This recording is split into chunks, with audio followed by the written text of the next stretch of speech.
Vemos no mundo todo muitas pessoas que buscam pela fama, né? Fama, pelo dinheiro e por outras coisas que, para os olhos de um cristão, talvez, com certeza, sejam superficiais, né? Vemos as pessoas do mundo procurando ganhar cada vez mais dinheiro. Vemos as pessoas do mundo buscando cada vez mais a fama, né, para um propósito pessoal. E diante de toda essa situação, ficamos pensando, né, o que nós devemos fazer? E nós, como devemos viver diante de situações como essa?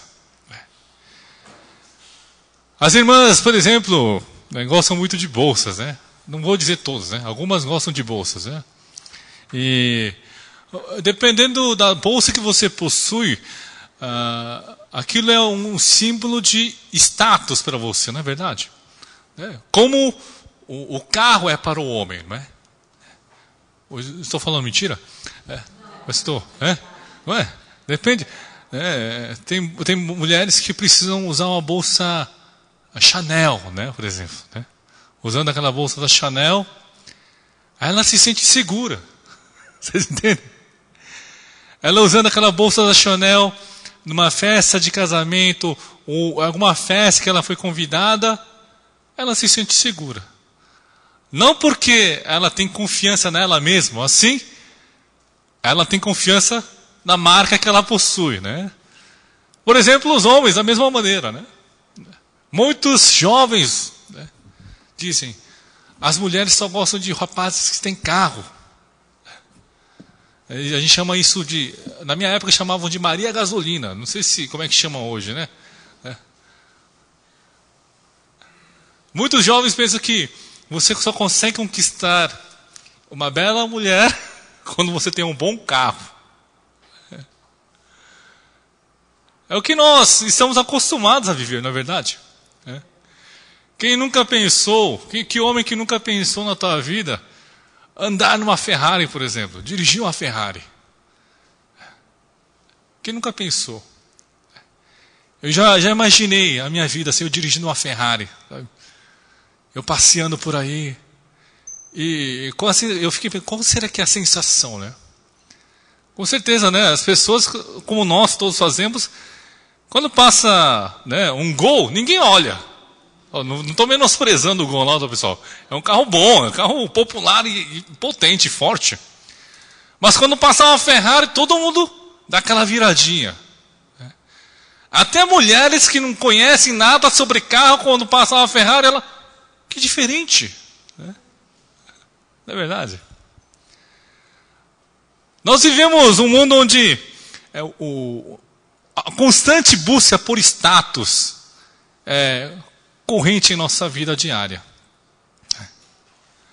Imagine, irmãos, as pessoas trabalham arduamente todos os seus dias para conseguir uma bolsa de marca, por exemplo. Veja, isso acontece muito em países asiáticos, né? Mulheres que são por exemplo, de uma classe média baixa, que querem uma bolsa, né, de uma edição limitada da Hermès, por exemplo, né? Talvez os irmãos, alguns nem sabem o que é Hermès, né? Mas existe uma marca chamada Hermès, né? É muito caro, irmãos, muito caro. E aquelas moças querem aquela edição limitada daquela bolsa. E elas trabalham tempo pra caramba, elas passam fome, passam dificuldade para conseguir aquela bolsa. Não é incrível você pensar isso? Os homens também, né? Passam lá, sofrem, são humilhados do trabalho, mas aguentam para conseguir aquele carro, para poder sair com aquela moça dos seus sonhos. Hoje a palavra mostra um homem chamado Naamã, né? Esse homem Naamã, ele era comandante do exército do rei da Síria. Veja, ele já tinha um certo status, né? Ele era reconhecido pelo rei da Síria, irmãos. Imagina, um homem que era reconhecido pelo rei. E a palavra diz, era grande homem diante do seu senhor e de muito conceito. Veja, ele era reconhecido pelo rei. Ele era comandante de um exército. Imagina quantas pessoas estavam abaixo dele. Quantas pessoas estavam subordinadas a ele. E era reconhecido pelo rei. E assim diz assim, porque por ele o Senhor dera a vitória. Veja que interessante a palavra de hoje. O Senhor que está sendo citado aqui não é um Senhor em letra minúscula. Está escrito em letra maiúscula, irmãos. Vocês estão vendo? Não é Deus que agiu na vida de Naamã aqui já. Deus que estava dando vitória na vida de Naamã. Ele vivia guerreando sobre as guerras, várias guerras, e as vitórias que ele conseguia, e sua notabilidade se fazia através do nome do Senhor. Olha que interessante. E a palavra diz na sequência, era ele herói da guerra, porém leproso. Veja, era um homem herói. Todos nós queremos ser, entre aspas, heróis hoje em dia, né? Vemos quantos filmes de heróis nós temos aqui recentemente que fazem sucessos de bilheteria. Eu vi uma lista de filmes que fizeram sucessos de bilheteria recentemente, são todos ligados a heróis. Né? A maior parte é ligada a herói, da Marvel Comics, né? E a Mulher Maravilha que lançaram agora aí, né? Para falar que a mulher também é heroína. Né? E esse homem era um herói da Síria, irmãos. Mas a palavra disse, ele porém era leproso. Ele tinha uma doença. Muitas vezes nós achamos, quando vimos pessoas, por exemplo, de um certo status, né? Pensa, puxa, essa pessoa deve ser super feliz. Não é a sensação que nós temos? Poxa, olha a família dessa pessoa, ele tem um carro luxuoso, tem uma família linda, olha a bolsa daquela mulher. Olha a calça daquela, olha o vestido. A gente olha as coisas assim, né? Só superficiais. E dizemos assim, como essa família deve ser feliz. Muitas vezes a gente tem esse mesmo pensamento, né? Que possuindo todas aquelas coisas que essa pessoa tem, eu seria super feliz. Pois a gente olha para a nossa vida e sente, puxa, olha como estou. Que triste é a minha situação. Mas a palavra de hoje nos mostra que esse homem era leproso, e estava sofrendo de uma doença, que na época era uma doença muito séria. E assim, veja no versículo 2, saíram tropas da Síria e da terra de Israel, levaram cativa uma menina que ficou ao serviço da mulher de Naamã. Era uma menina que foi levada cativa para a casa de Naamã. E o versículo 3 diz, disse ela a sua senhora, tomara o meu senhor estivesse diante do profeta que está em Samaria, ele o restauraria da sua lepra. A gente imagina que pessoas que têm todas as coisas que nós queremos ter, levam uma vida perfeita, mas não é bem assim, irmãos. Toda vez que eu ando aqui na Traipu, né? Eu vejo muitas pessoas que olham para esse apartamento que está à frente, né? Todo mundo quando passa assim, não sei porquê. Acho que todo mundo dá uma olhadinha. Nossa, e você olha para a pessoa assim, ela está admirada assim. Nossa. Porque talvez seja o sonho de consumo de todas as pessoas, ou, né, morar nesse apartamento da frente. Né? Eu também já me imaginei nesse apartamento, irmãos, não vou mentir. Né? Eu já me imaginei morando assim, né? Acordando umas 8 horas da manhã, falando com a moça que trabalha na minha casa, né? Não minha esposa. E eu, claro que ia ter uma, né? Por favor, meu café da manhã, meu jornal, né? Assim, eu sentado na varanda assim, né? Gourmet ali, olhando para Pacaembu, dizendo, nossa, como são difíceis os dias de hoje, né? Muitas vezes nós pensamos que, né, morando aqui, a pessoa deve ter uma vida perfeita. Irmãos, sabemos que não é bem assim. Naamã parecia aos olhos de muitas pessoas algo que ele alcançou, algo que todo mundo queria alcançar. Mas a vida dele, ele sofria de uma doença. Não sei se os irmãos lembram a morte de Steve Jobs. Vocês viram a parte final dessa vida desse homem? Vocês viram a foto dos últimos momentos da vida de Steve Jobs? Quando eu olhei aquela foto, eu falei, Jesus, como é que pode ficar assim? Eu falei, eu vejo como o dinheiro não resolve nada. O dinheiro não resolve. Veja, a doença levou aquele homem, consumiu aquele homem. Que parecia para os olhos de muitos desse mundo o homem mais feliz do mundo, o homem intocável. Mas ele sofreu pela doença e morreu. E Naamã também estava numa situação como essa, irmãos. E uma moça que foi levada cativa, e ela diz assim, se ela tivesse com o meu profeta, o profeta de Samaria, ele com certeza melhoraria a doença. Veja, uma moça que é escrava em sua casa. Irmãos, vocês entendem? Uma escrava estava falando para a senhora, para a esposa de Naamã. Se ele tivesse encontrado esse meu profeta em Samaria, ele seria curado. E ela ouve com certeza essa notícia dessa mocinha. E com certeza falou a Naamã. E por isso que Naamã foi para Samaria, não foi, irmãos? Imagine, no contexto de uma época que nós observamos aqui. Uma escrava falando para sua senhora que poderia curar Naamã se encontrasse o profeta em Samaria, você acha que levaria a sério? Nós sabemos como era a escravidão nessa época. Mas veja, a vontade tamanha que Naamã tinha de ser curado fez com que ele ouvisse uma mocinha que estava trabalhando para ele. E veja, o versículo 5 diz assim, respondeu, então, o versículo 4 diz, então foi Naamã e disse ao seu senhor, assim falou a jovem que é da terra de Israel. Veja, ele tinha uma vontade enorme de curar a sua doença, irmãos. Uma vontade imensa, imensa. Muitas vezes nós temos um pensamento assim, poxa, essa pessoa é tão rica, essa pessoa vive tão bem, eu acho que ela não precisa de Jesus, eu não preciso falar para ela de Jesus, eu não consigo ter coragem de dizer para ela sobre Jesus. Não é verdade que a gente tem até dificuldade, poxa, ela vive tão bem, por que eu vou falar de Jesus para ela? Mas irmãos, a gente não sabe a vida que essa pessoa realmente está levando. Sim, ela pode estar abastada financeiramente, pode estar vivendo bem, mas a gente não sabe as dores do coração que essa pessoa está sofrendo.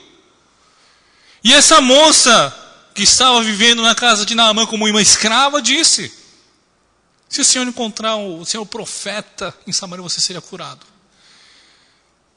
Talvez esteja à sua volta alguém assim, irmãos. Alguém que você diz assim, poxa, essa pessoa está vivendo uma vida perfeita. Eu não preciso falar de Jesus para ela. Até mesmo para aquelas que frequentam a igreja, irmãos. Talvez aquela pessoa está sofrendo, mesmo frequentando a igreja. Mesmo frequentando a igreja. E é necessário, por isso, que nós sempre estejamos falando coisas a respeito de Deus para todas as pessoas que estão ao nosso redor. E foi o que essa moça fez. E Naamã, com aquele anseio todo de querer curar-se dessa doença, ele ouve essa mulher e essa moça e segue em viagem. E o versículo 5 diz, respondeu o rei da Síria, vai, anda, enviarei uma carta ao rei de Israel. Ele partiu e levou consigo 10 talentos de prata, 6 ciclos de ouro e 10 vestes festivais. Veja o rei da Síria. O rei da Síria sabia que Naamã precisava ser curado. Ele diz, vai lá então, vai rápido, você precisa ser curado. E assim o versículo 6 diz, levou também ao rei de Israel a carta que dizia, logo em chegando a ti essa carta, saberás que eu te enviei Naamã meu servo para que o cures a sua lepra. O versículo 7 diz, tendo lido o rei de Israel a carta, rasgou as suas vestes e disse, acaso sou Deus com o poder de tirar a vida ou dá-la para que este envie a mim o homem para eu curá-lo de sua lepra?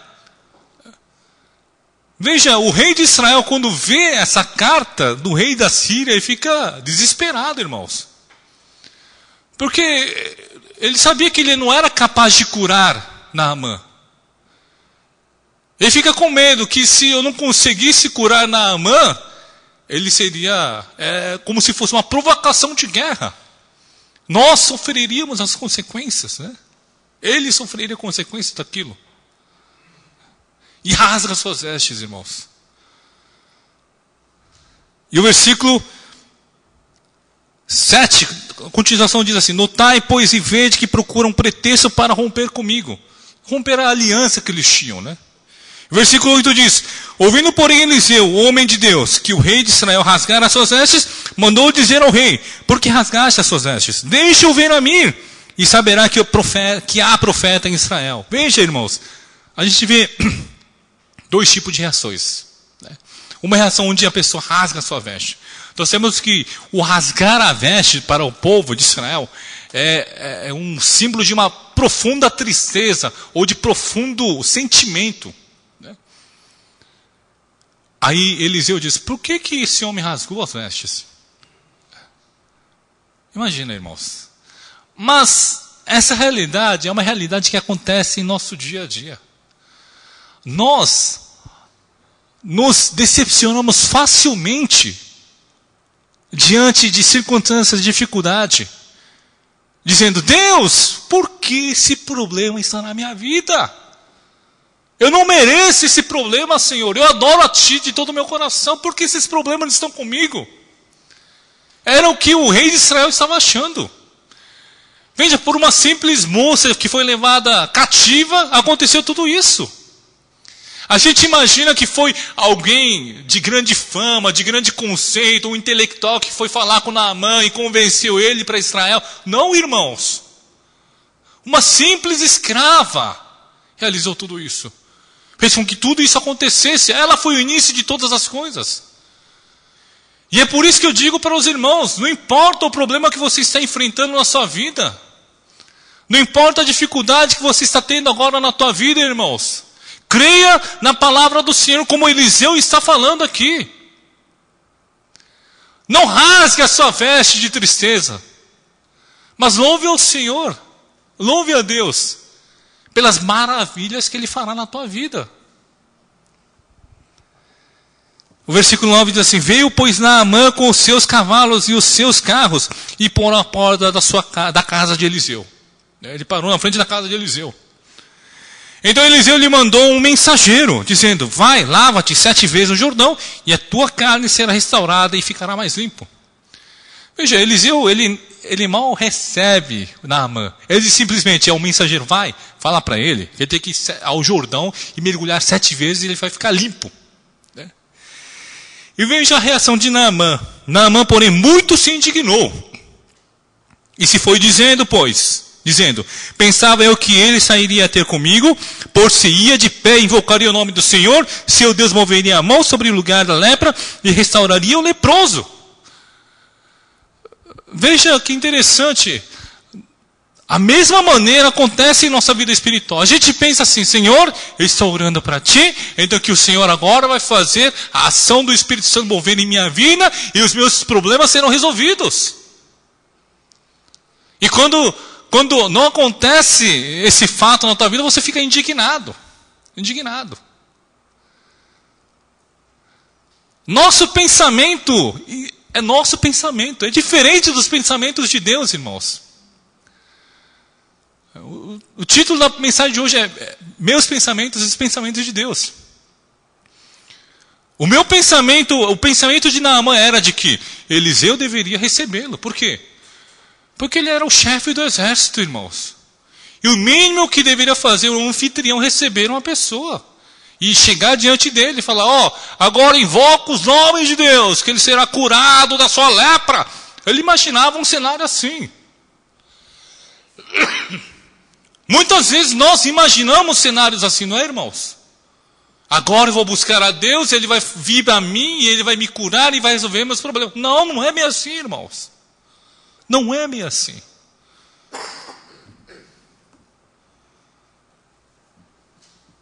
Não se lembra de quando, talvez os irmãos ou a irmã, foi ter o primeiro encontro com a sua esposa? Talvez. Eu lembro na minha adolescência, quando eu tinha 16 anos, 17 anos de idade, eu tinha uma moça que eu gostava muito, né? Aí eu queria encontrá-la de qualquer jeito, né? Fiquei 8 anos, né, gostando dessa moça, né? Imagina, né? Desde meus 9 anos de idade eu gostava dela. Então, mas eu, como era, né, eu sou bastante tímido, né? Eu não conseguia falar. Eu encontrava essa moça assim, sabe quando você começa a gaguejar? Né? Eu começava a gaguejar, eu parecia um tonto, né? Imagina uma menina, ela vai, poxa, o cara gagueja na minha frente, vou namorar um rapaz como você. Não, né? Aí um dia eu falei assim, tomei a coragem, falei, você quer sair comigo? Ela falou, vamos sair. Eu falei, opa, aceitou sair, que legal. Irmãos, aceitou sair, é meio caminho andado, né, jovens? Os irmãos, né, casados esqueçam, né? Os jovens, né? Você aceitou sair, é meio caminho andado. Não é? Aí eu planejei assim, então eu vou sair. Na época, o shopping legal assim em São Paulo, na época, era Shopping Paulista. Eu vou para o Shopping Paulista. Agora eu estou com dinheiro para o McDonald's. Né? Na época, chique para a gente era McDonald's. Né? Vou comer um McDonald's com ela. Eu vou assistir um filme. E depois do filme a gente vai sair assim e comer uma casquinha e ir embora. Né?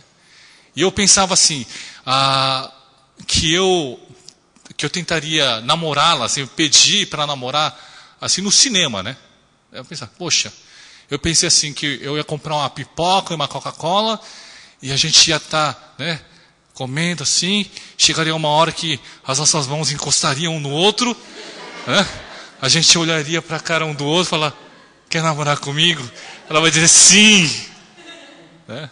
Essa era a minha imaginação, né? Mas você acha que aconteceu isso, irmãos? Não! Nada saiu conforme o planejado. Nada. Por quê?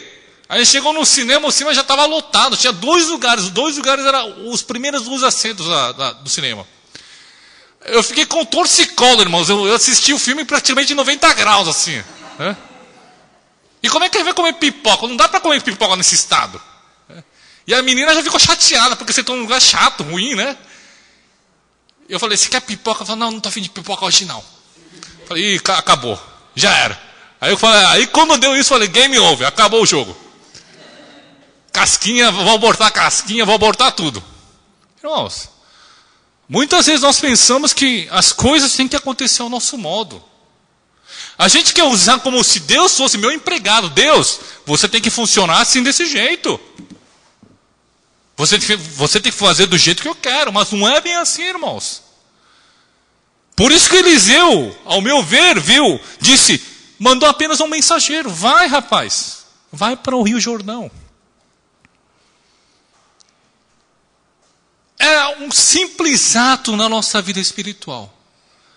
De crer e agir.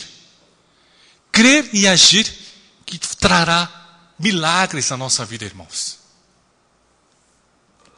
Veja o que acontece na palavra, dando a sequência, no versículo 12. Não são porventura Abana e Farfar, rios de Damasco, melhores do que todas as águas de Israel? Não poderei lavar-me neles e ficar limpo? E voltou-se e se foi com indignação. Eu digo, poxa, tem lugares muito melhores que esse Rio Jordão aí, essa porcaria. Está mandando me banhar nessa porcaria aí. Eu tenho rios muito melhores, muito mais limpos, muito mais belos para me banhar. E o versículo 13 diz, então se chegaram a ele os seus oficiais e lhe disseram, meu pai, se te houvesse dito o profeta alguma coisa difícil, acaso não farias? Quanto mais já se apenas te disse, lava-te e ficará limpo. Veja, irmãos, a gente precisa de pessoas como esses oficiais à nossa volta. Pessoas que nos indicam a perseverança, nos indicam a fazer aquilo que nós muitas vezes queremos rejeitar a fazer. Pense nesse momento, será que tenho pessoas assim na minha vida? Será que tenho pessoas que dizem assim, no momento que eu quero desistir, no momento que eu quero largar todas as coisas, diz, não, você não pode largar, continua, persista no Senhor, persista em Deus. Não há dias na tua vida, irmãos, que você diz, eu quero largar tudo. Pois eu estou sentindo que Deus não está agindo na minha vida, cada ação de Deus. Você não tem momentos assim? Mas eu tenho, irmão. Se você não tem, mas eu tenho. Tem dias que eu quero largar tudo e desistir de todas as coisas e dizer, poxa, isso aqui é difícil demais. E é nesse momento que você precisa dessas pessoas. Pessoas que realmente te querem o bem. Pessoas que te levam não para ficar preso no teu pensamento, mas para chegar ao pensamento de Deus. Esses oficiais fizeram essa função. Mostrar, não, mano, você não queria muito ser curado? Poxa, a gente veio até aqui. Imagina esses oficiais. Os caras fizeram toda uma viagem longa pra caramba, irmãos. Os caras estavam cansados. E vinham Naamã reclamando, poxa, Naamã, não é melhor você tentar, poxa, você não quer tanto. E por isso que você veio até aqui. Então não custa tentar, se não fosse algo mais difícil, você não faria.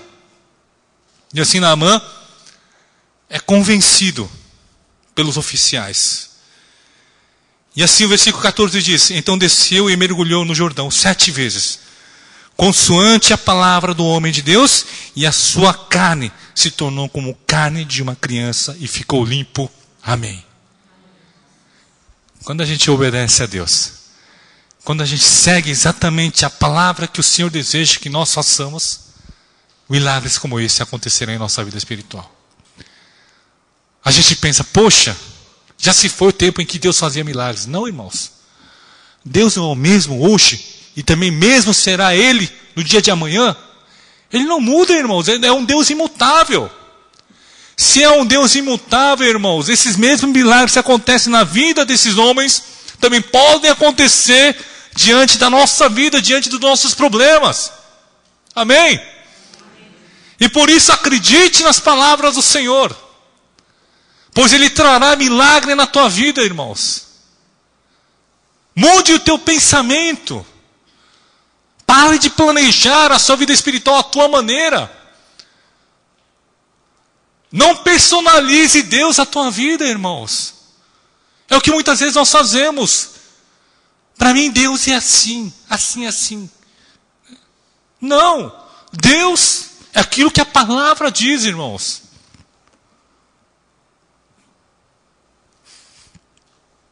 E o versículo 15 diz, voltou ao homem de Deus, ele e toda a sua comitiva.